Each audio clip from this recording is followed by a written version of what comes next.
Okay, so the problem 17 asks for average cost, and average cost is something different than just traditional cost. It actually is, you take the cost and divide it by the number of units. So if you think of cost as a dollar amount for a total of all things produced, if you divide it by the number of units, you get the cost per unit. We call that average cost. It really is just take the cost function and divide it by x. And when you divide a whole function by x, you can actually divide each of its pieces, each of its terms by x.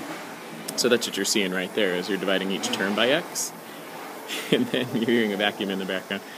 The next piece is simplify, and this is just the average cost function that you're seeing right here, and that ultimately is what we're going to take and try and find the maximum of. It says, I'm sorry, the minimum of.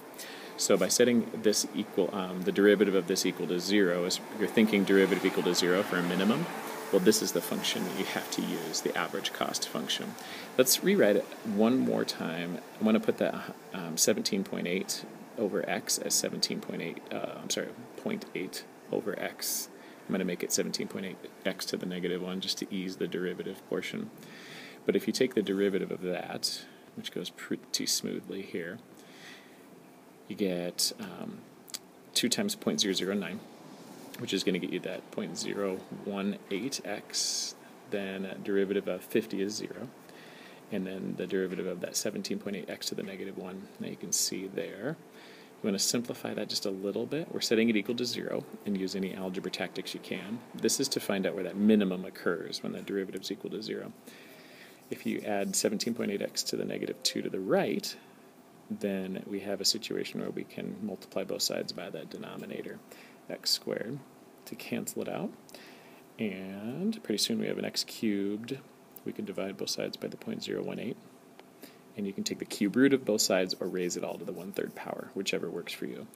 So the key is being able to use the average cost function. The rest is all pretty fine and dandy and works well. But once you get here, you cube root both sides.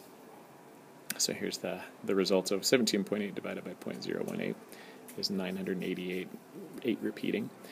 If you take the 1/3 power of that, you get 9.96 roughly number of units that will minimize cost. And I know it's a minimum cost just by the average cost function itself. If you take a peek at the graph of that, there is no maximum. There's only a place for a minimum to occur. And it happens at x equals 9.96, and it says round to the nearest whole number for that result, which would be 10. So the end result is x is 10. So that's the attack to that problem. Hope that helps, and email if you need more.